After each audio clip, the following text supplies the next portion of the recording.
Vedare tinokuchingamidzai zvekare kune chimwe chirongwa pano paZim Facebook Secrets and Confessions. Tadzoka zvekare nemamwe mamessages. Regedzai tibva tapinda mumamessages edu atadzoka takakubatirai. Message edu ekutanga yakamira sekudai so. Hanzi makadii zvenyu mukomanashi, ndinokumbirawo kuti munge muchindiposterawo nyaya yangu makavigawo chitupa changu.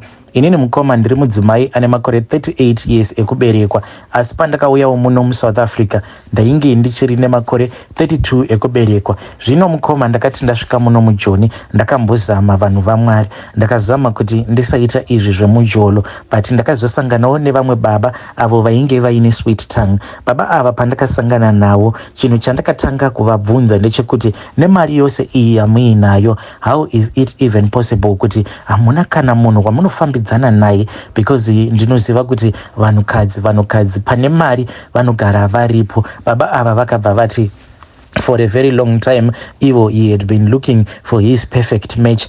Ndakabva ndafara mukoma. Within a couple of days ndainge ndatotengerwa foni kusonererwa mawivi. Nguva iyoyo ndipo painge pachipengesa nyaya idzi dzekusonererwa mawivi. Ndakaendeswa kusaluni ndikanogadzirwa mukoma, ndikaiswa nzara, ndikapodewa. Kana ndega mukoma ndakabva ndaona kuti pana pandazviwanira munhu wangu anondida. Apa at that time ndainge ndichiri mubishi rekuti ndinge ndichitsvaka basa. Murume uyu ndokubva andirambidza akabva ati handidi munhu anoshanda, saka ndainge ndichingogara zvangu nasisi vangu, ndaingoswera ndakarara kudai.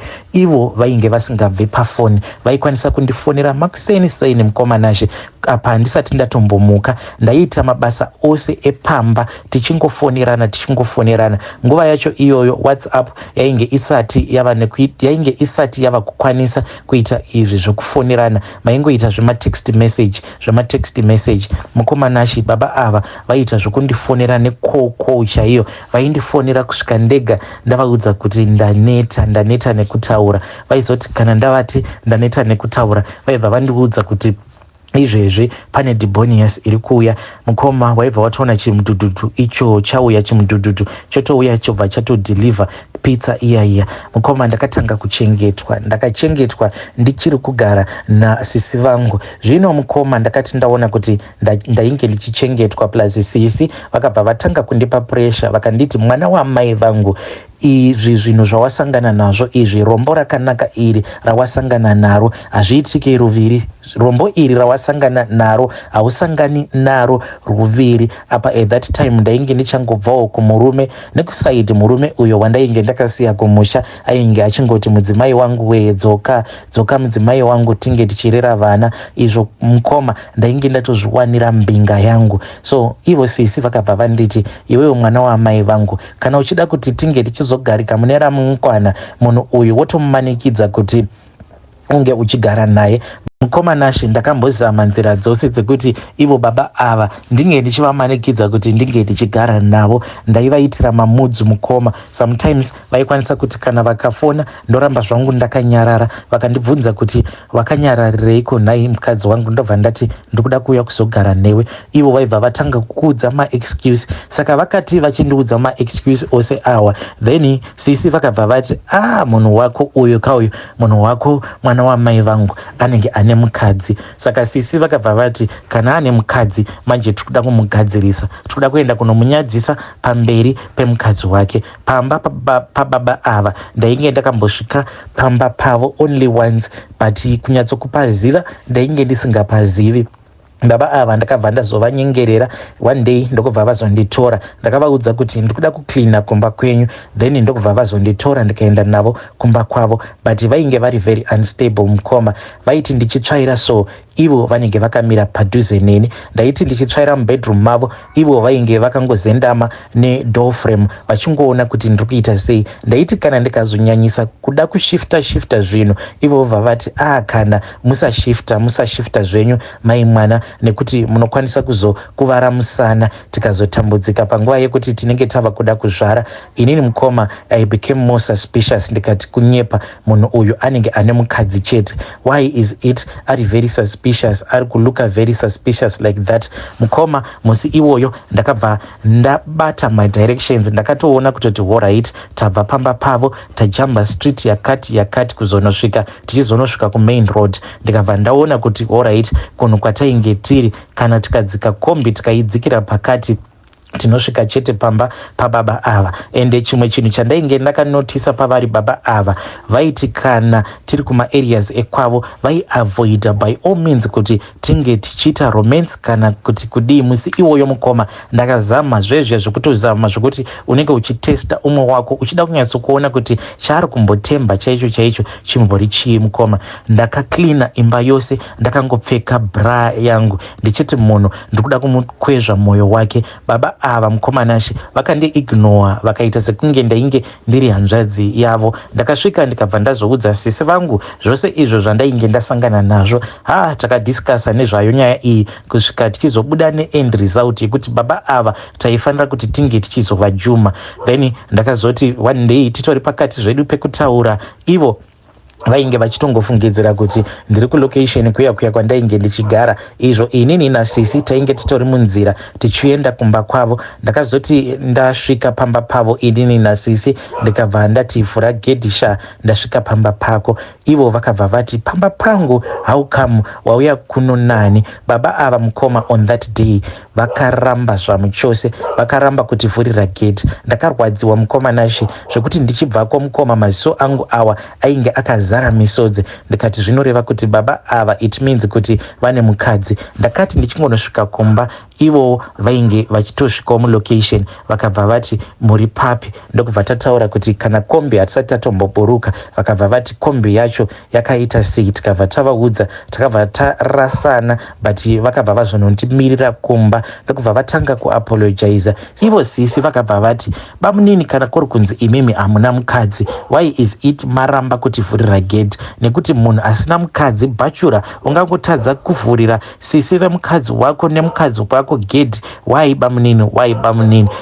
Iye murume uyu akaapologiza mukoma, akaapologiza. Ndokubva ati zvaitika paya amai guru, inini ndanga ndiine mabusiness partners angu, saka mabusiness partners awa angu ivo havazvizivi kuti inini ndinobva kuzimu nekuti ndakazouya kuno. Zvino ndakati ndauya kuno zvikazodai vachingotaura zvinhu zvainge zvisingambonzwiki. Sisi vakapopota mukoma, neniwo ndikabva ndati kana zvakadaro isusu ngatingoramba naye because zvekuti ndiswere ndichingotambisirwa nguva yangu. Tariraone kuti izvezvi unondirambidza kuti ndinge ndichienda kubasa, kuti ndinge ndichishandira mwana wangu wandakasiya kumba uko. Unonge uchingondiudza kuti unokwanisa kundichengeta zvekare nekundichengetera mwana wangu. What will happen zuva iwewe rekuti uchazotadza kundipa mari? Saka mangwana chaiwo inini ndikutobuda pano ndichienda kunotsvaka basa.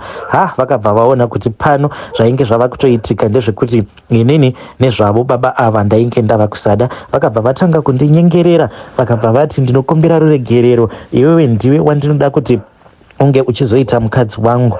Mukomanashi mumwoyo mangu baba ava ndainge kuvada chaiko zvekutoperera. Vakabva vati it is fine kana uchifungidzira kuti kumba uko kune mukadzi handei. But mukomanashi ndakaenda kuya but ndichiona kuti munhu uyu he was very nervous. Ndaiti ndichivatarisa kudai somukoma ndaitoona kutoti munhu uyu ari kurakidza kuti ari kubvunda kuya kwekuti haasi kana comfortable. Takazoti tasvika pamba pavo mukomanashi vainge vasisina kana mufaro. Ndakazama mukomanashi kuti ndige ndichigara pamakumbo pavo, ndikazama kuvakisa ende tichingonosvika mumba mukoma semunhuwo ainge afara nekuti this man he had chosen me over maybe his other girlfriends. Ndakangosvika nekungopinda mumba ndokubva ndatovawisidzira pasofa ndikatoti ngatitombotambai dhedhi. But ndakatoona kutoti muchinda uyu zvinhu zvainge zvichitoramba kutofaya. Nhengo yake mukoma yakatoramba zvezvekuti the guy was very nervous. Well, time ndipo pavakazopika,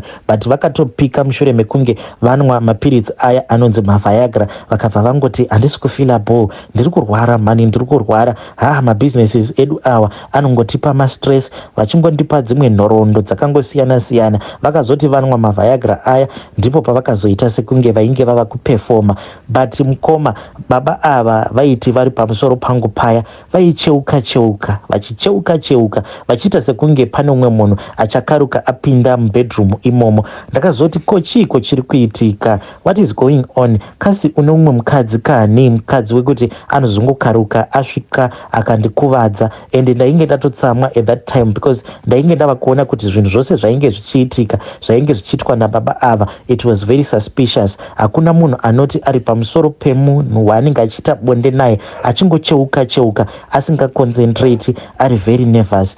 Baba ava vakashaya kana menduro, ivo vakabva vati no, it is fine, mai mwana, imi michiuyai pamusoro, because ivo vaingonditi mai mwana. Saka ndakazoti ndaenda pamusoro paya ndega mukoma, ndakanzwa rimwe zifeeling rekuti hana yangu yakabva yarova. Ndakanzwa feeling yekunyatsokunzwa kuti kumashure kwangu uku kune munhu, like munhu akamirako kumashure kwangu uku ari kuda kutondikuvadza, ezin kuda kutondiuraya. Bvudzi rangu iri mukoma, ndakanzwa bvudzi rangu richimira, ndikaita kunzwa zifeeling rakandipa fear that was going through my body. Ndega mukoma ndakabva ndaburuka. Ndakati ndaburuka kudaro, baba ava vakabva vakaramba vakanyarara mukoma nashi. Ndakazovabvunza ndikati ko chii chiri kuitika mumba muno? Then baba ava vakabva vazoti the reason mai mwana yandainge ndisingadi kuti munge muchuya muno mumba inhau yekuti mumba muno makafira munhu. Ndikati kufira munhu muri kurevei kana muchiti mumba muno makafira munhu? Vakabva vanditi pandakauya kuno kuJoni ndakauya nemudzimai wangu kuno kuJoni. Saka ndakati ndauya nemudzimai wangu kuno kuJoni takabva tanetsana because inini ndakakanganisa ndikabva ndamuitira girlfriend. Saka paakazvibata kuti girlfriend iya yandainge ndaita yainge yatova nepamuviri, akabva azotanga kunetsana neni. Mukunonetsana neni ndakabva ndazomuudza zita regirlfriend. Apa girlfriend iyi ainge atori secretary wangu, saka ndokubva azouya kubasa akabva azorovana nasekretary wangu uya. Then ndakati arova sekretary wangu ndikabva ndati uri kuzviziva here kuti munhu uyu wauri kurova ane nhumbu? Saka ndakabva ndatanga kumuchaya. Ndakati ndamuchaya iye akabva azobuda muoffice achitiza achichema. Ini handina kuziva kuti kumuchaya kuya kwandainge ndamuita iye zvinhu izvozvo zvainge zvamubata. Haana kukwanisawo iye haana kuzokwanisa kuti ange achizondimirira because inini ndainge ndazviudza kuti pandinozosvika kumba ndinoda kuti ndinge ndichizomukumbira ruregerero. Zvekare ndainge ndichida kumuzivisa kuti ndainge ndafunga kuti ndinge ndichiita barika.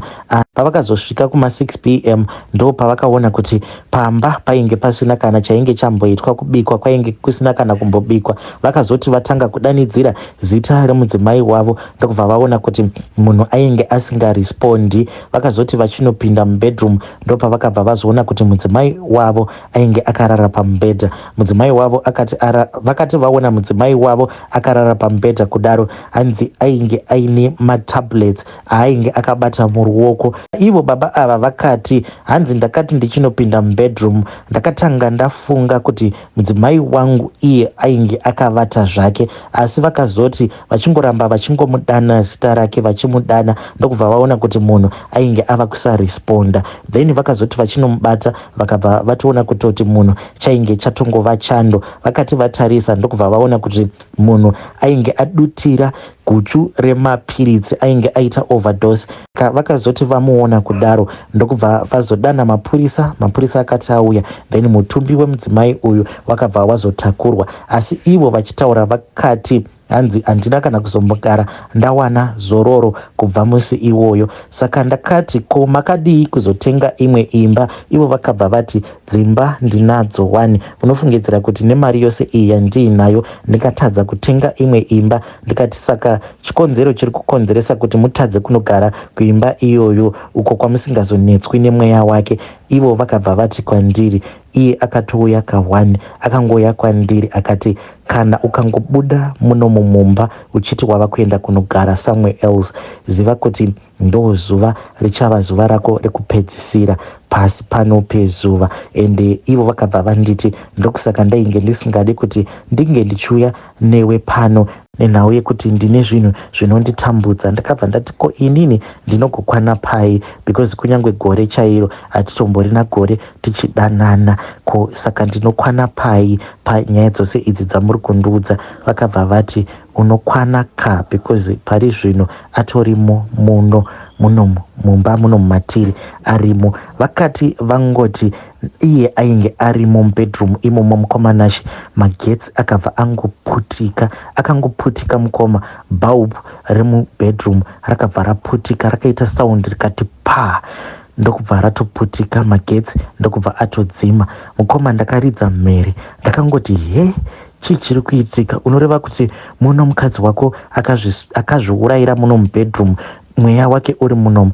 Ivo baba vaya vakabva vangoti ari muno. Mukomanashi ndakatya, ndakarohwa nehana apa kuti ndinge ndichitiza.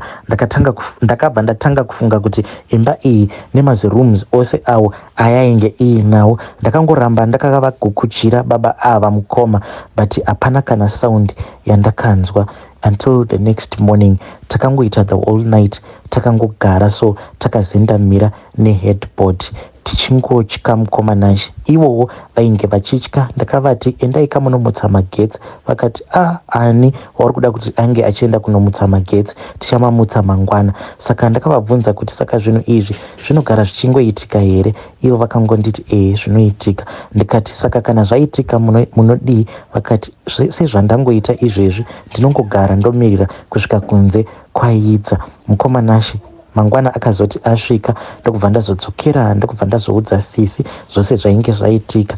Mukomanashi inini ndakabva ndazotanga kurwara.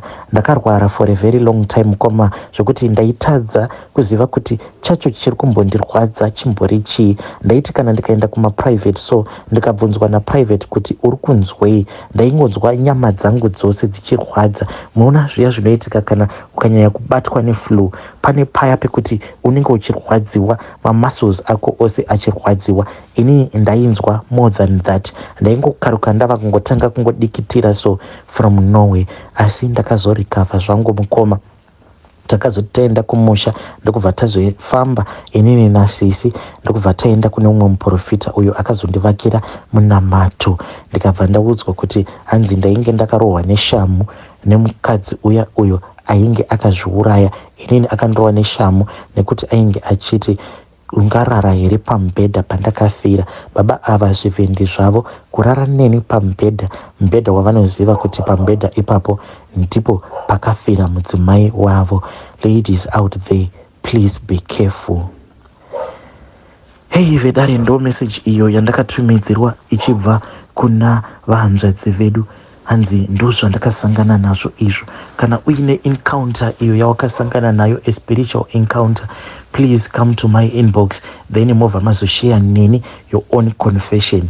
Yei pakaipa dai wanga uri iwewe panguva iyoyo yekuti munhu anenge achitokuudza kutoti izvezvi mukadzi wangu ari muno, mweya wake izvezvi uri muno mubedroom, kana kuti anenge ari mukadzi uyo waunenge uinaye obva kuudza kuti mweya wemurume wangu urimo. Hanzi baba ava vakati vari pamusoro pangu vainge vachingocheuka. Yei pakaipa ya zvakangoma hazvo veduwe.